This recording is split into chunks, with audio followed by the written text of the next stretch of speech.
déjà li nga xamante ne moom la mbokk mi junj léegi day mel na sànq ñu ngi ciy wax imam lu yéeme depuis 2 ans 3 ans ñi ngi tafsir te ñun saar yi nit ñi ñoo koy tànn. nit ñi ñoo tànnoon ni saar yi nañu tànn yi ëpp nañu ci bee paas yi nekkoon ci Iqra tey ñu toll ci li nga xamante ne mooy albayina la preuve.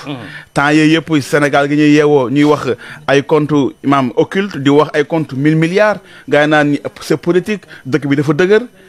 démb nga gis benn en tout cas institution bokk na institution supérieure yi gën a mag Sénégal depuis 1999 ñi koy woowee Cour des comptes nga xamante ni maanaam moom institution supérieure la ñoom ils ne font pas de la politique en tout cas imam ñoom ñi démb ñu génne benn rapport de 57 pages rapport boo xamante ni mën nga woowee audit la maanaam parce que IGF génn woon na benn rapport mais dafa mel ne ñoom dañ def rapport du rapport ce qu'on appelle l'audit saytu imam déjà imam bi nga déggee li ñu naan wax ay 1000 milliards sàcc yi dem nga déglu Sénégal gi ñu yeewoo nu mu dëgëree nii 57 pages imam déjà ban en tout cas ban xalaat nga am bi nga njëkkee dégg kilifa yi maanaam publier li nga xamante ne mooy rapport Cour des comptes. xam nga yàlla daf ñu waxoon wa man a'rada an dhikri fa inna lahu ma'ishatan dankan wa nahshuruhu yawma al-qiyamati a'ma.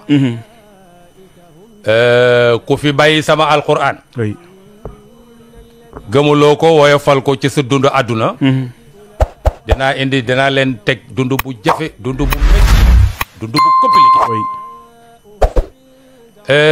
ñun bu ñuy tànn ñi ñuy jiite duñ leen tànn ci jikko duñ leen tànn ci jikko daal duñ ciy tànn ñun ñi ñuy fal pour dénk leen sunuy mbir loolu nag ñun Sénégal yëpp la même man sax ci laa bokk Allahu akbar dañuy tànn nit ki parce que moo ma neex ñoo bokk lii ñoo bokk lële ñoo bokk gox ñoo bokk daayira ñoo bokk tarixa loolu kenn du ci tànn président wala ki ngay jël suñu responsabilité suñu alal ak suñu lépp di ko dénk dañ koy xool ci jikko yonent yàlla boo demee boo jàngee suratu Yusuf bi ñu alxuraan di Yusuf bi muy laaj ministère des finances ministre des budgets di ko laaj buuru Misra ay diplôme dafa présenté ay diplôme subhanallah diplôme yooyu nag ñun duñ ciy xool mooy l'enquête de moralité amu ci ij'alni ala xasaa'ini al ardi inni xafisun alim la jiital xafis gi la jiital ñun xafis bokkul ci diplôme yi ñuy seet maanaam ñun sunu këyit yi ñu lay laaj waaw boo bokk ci déedéet boo bokk ci xafis mooy lan xafis mooy koo xam ne ci maanaam ci biir la jub ok li ñuy wax jubal jubbante moo ne ci moom ragal na yàlla alal ji fiñ ko defloo dina ko fa def loolu mooy xafis ba pare doog a teg alim doog a teg diplôme comptabilité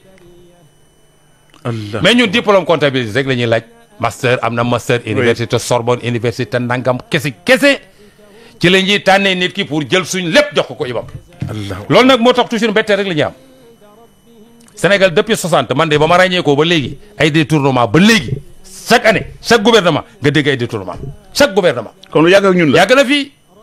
dóor yàgg na fii détournement nag lañ ko tuddee pour rafetal ko mais sàcc lay firi. détourné woon nga sàcc. xam nga yow rafetal. naan détournement bu ñu nee détournement mu woyof. mais du ñu wax sàcc vol lañ war di wax. parce que nag li ci metti imam mooy askan wi rek te benn ci askan wi la yërëm naa leen mais ñii dund ci àllu askan wi yërëm naa leen encore.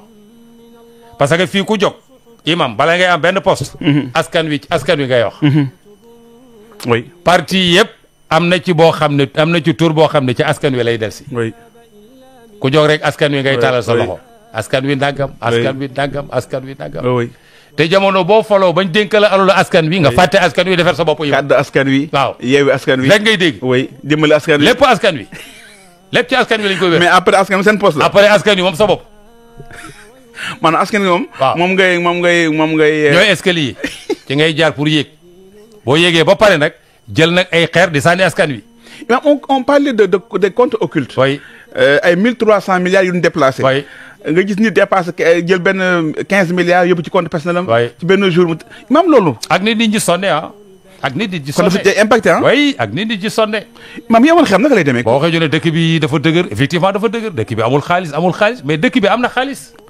dañ ko sàcc c'est que loxo yu leer la nekkut loxo yu leer maanaam ci la teguwut. maanaam milliards yi ngay dégg des milliers de milliards. xam nga alquran moo tax alquran daal imam doy na waar waxuma sax Sénégal mais alquran nee na adduna bi ku ñàkk waru fi taxaw ndeysaan. ndax yàlla ni nit ñi toll yàlla wàccee na économique boo xam ne dundal na doomu aadama ci noonu mais xoolal. oui mais loxo yi muy jaar bu jaarut yoon mais am ñu xiif am ci sonn. c'est ça le problème. loolu ñi randal ñoo lool adduna bi yëpp laa wax rawatina ak Sénégal ñiy randal moo tax ñi xiif ñiy randal ñoo tax ñi feebar ñiy randal moo tax ñi uyuma ñiy génn dëkk bi yëpp xale yëpp amatuñ confiance ci Sénégal ngir lan ngir ñiy randal. allahu akbar. ndax li ñuy randal xëy na fi. buñ ko fi bàyyi woon kenn du dem. kon nañu xool ñi ñuy fal benn ci man ak keneen ku mënta doon suñ ko deful imam ndax bàyyi maanaam léegi bàyyi di maanaam di tànnee façon bi Sénégal gi rek mooy continuer te dafi yàgg nag. dafi yàgg. très bien imam. xaw ma nag kañ la fiy jógee. yàlla xam. très bien waaw imam malheureusement li ma dese bëriwul 14 minutes seulement.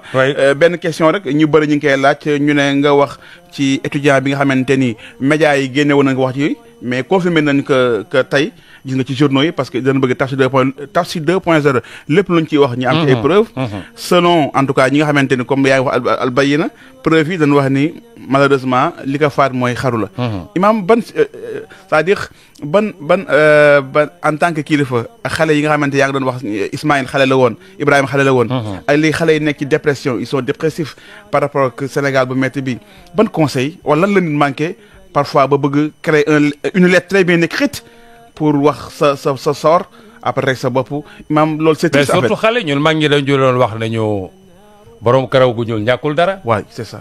ça dépend ci environnement bi ak éducation bi. lay yar rek jaww ji nga ne. waaw borom karaw gu ñuul ñàkkul dara. oui. borom karaw gu weex sax ñàkkul dara yi bam. kenn ñàkkul dara. kenn ñàkkul dara. c'est ça. ku am iman am yàlla ñàkkoo dara. oui. ma yaakaar ne il faut ñu delloowaat xel yi. del suwaat ci iman. jege parents yi di wax ak ñoom parents yi di wax ak seen i doom. xale da ngay wax ak moom. dëgg la. ndax yow bëri na kàddu yu la téye tey. imam ba nga nekkee xale la ko say parents doon wax. dëgg la. loolu defe naa ko màgg rek am na lu la téye loo xam ne xam nga ni lii bañ koy def ci yow. ba nga nekkee xale la. kon xale yi il faut ñuy wax ak ñoom il faut ñu iman encore ndax adduna loo fiy ñàkk ba tax ngay xaru lan la. ndeysaan lu ko fi jar. c'est ça le mot. jaru ko ndeysaan ndax ñun amuñ adduna rek ñun dañ am adduna ak àlaxira. mais bien sax naa la non nekkul ci situation parce que li muy dund moo ko xam est-ce que waaye ban li muy dund moo ko xam. li muy dund moo ko xam du yoon parce que nit ki da nga war di wax ak nit ñi li ne ci yow ba jaaxal la nit mën na lay jox conseil mu dëj. il faut partager nit du tëju. il faut partager da ngay partager nit du tëju. tëju rek boo tëjoo saytaane moo lay xelal. allahu akbar. te saytaane bu lay xelal fa mu la jëmee baaxul. da lay sant. del diisoo ak nit bu del jàng alxuraan muy wax ak yow. ndeysaan. del xool nit ñoo xam ne xam nañ bu dee tubaab yi ay psychologue la ñuy seetal ñun duñ xool psychologue ñun alxuraan mooy suñu psychologue. kon del xool ci àdduna xam ne xale nga dara jaru fi xaru dara jaru ko fi. kon su ko defee yooyu ñu moytu yu mel noonu. oui. del suwaat te xam ne Sénégal la mu ngi ci tànki jëm ca kanam sax encore. mu ngi gën a avancé. am nga yaakaar. bañ a am yaakaar. macha allah. imam maa ngi am man du ma découragé lu tax ñuy découragé. pour tey benn Sénégalais warul découragé. ndax dégg naa suñ pétrole bi sax gaañ ko commencé rafetlu. waaw tey 300 000 tonnes. merci beaucoup. yoo xam ne ñu ngi ko commencé. segg oui imam loolu nekku fi woon. yow waa Sarr créé nañ Sarr 2.0. loolu newu fi woon laa wax newu fi woon. kon loolu bu fi nee boo léegi li fi nekkoon ak it ñi jël ñu fexe ñu delloo imam su boobaa Sénégal day neex. ñi jël nag nañ fexe ba liñ jël yëpp ñu delloo ko. loolu nga gis. alquran wa man yaxlul yaati bi maa xalla yowmal qiyaamati lay la wax. mooy firi lan. ku fi jël loo moomut bu yowmal qiyaama yi di nga ko delloo. maanaam boo ko delloo fii di nga delloo fële. delloo ko fii nag lañ war a fexe d'abord. alalu nit ñi nga jël te nit ñaa ngi bëgg a dee dañ fexe nangu ko mu maanaam léegi mu des fii bu yowmal qiyaam yàlla dina la sanctionné lu tax nga jël ko. kon na gars yi gox yi. kon nañ gox yi